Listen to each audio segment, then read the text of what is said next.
আমরা আমাদের দৈনন্দিন জীবনে অনেক সময় হোয়াটসঅ্যাপ, মেসেঞ্জার, ফেসবুক, ইমো অথবা ল্যাপটপ বা কম্পিউটারের অনলাইন থেকে আমরা যে কোনো ছবি নেওয়ার পর ফটোশপে কাজ করতে গেলে অনেক সময় কাজ করতে পারি না।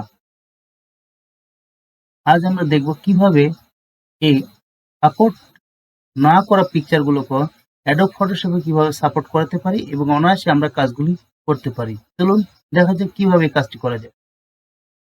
চলুন আমরা চেক করি ছবি সাপোর্ট করছে কিনা। প্রথমে আমরা গুগল ক্রোমের সার্চ বারে যাব।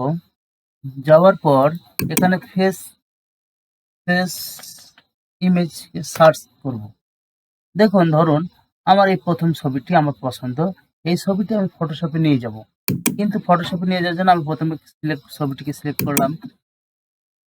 মাউস ডান বাটন ক্লিক করে সেভ অ্যাজ এ ক্লিক করলাম। ডেস্কটপে একটি ছবি জেপিজি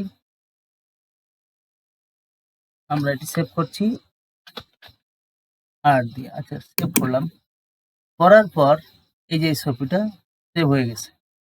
এই ছবিটি যদি আমি ফেসবুকে অ্যাডোব ফটোশপে নেই তাহলে দেখুন এখানে ছেড়ে দিলে এই ছবিটি সাপোর্ট করছে না।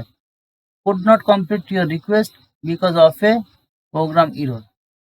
সুতরাং এমন ছবি বা যে কোনো ছবি যদি আপনার ফটোশপে যদি সাপোর্ট না করে বা হোয়াটসঅ্যাপের কোনো ছবি, ইমোর কোনো ছবি কিংবা মেসেঞ্জারের কোনো ছবি আপনার অ্যাডোব ফটোশপ বা ইলাস্ট্রেটরে যদি সাপোর্ট না করে তাহলে দুইটি ওয়েতে আমি দেখাচ্ছি যে এইভাবে আপনারা যে কোনো ছবি অ্যাডোব ফটোশপে আপনারা দিতে পারবেন।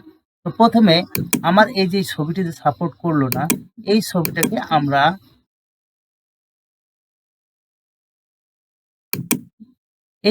আমরা কাজ করতে পারি। সেটা হচ্ছে কিবোর্ডের উইন্ডোজ প্লাস F12 বাটনের পাশের button screen record, pre screen record এরকম একটা বাটন আছে। এই বাটনে ক্লিক করব।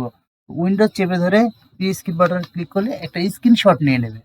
এই স্ক্রিনশট নেওয়ার পর আমরা ফটোশপে চলে যাব। ফটোশপে যাওয়ার পর এখানে আমার ব্যাকগ্রাউন্ডের ভিতর গিয়ে আমি এখানে কন্ট্রোল ভি টাপ দিলে আমার এই ছবিটা চলে আসবে।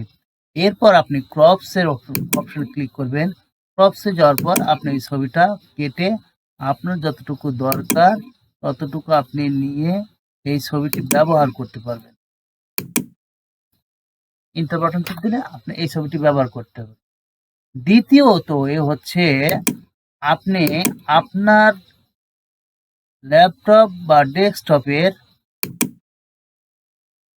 দ্বিতীয় ওয়ে হচ্ছে আপনার ল্যাপটপ বা ডেস্কটপের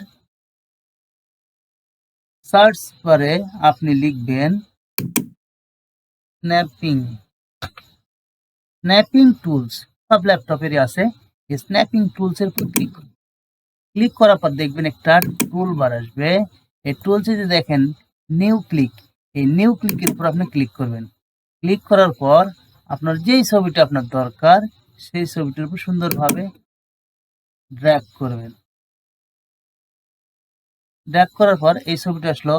এবার আপনি এই ছবিটি আপনি ফটোশপে গিয়ে যাওয়ার পর কন্ট্রোল ভি চাপ করলে আপনার এই ছবিটি সুন্দরভাবে চলে আসবে।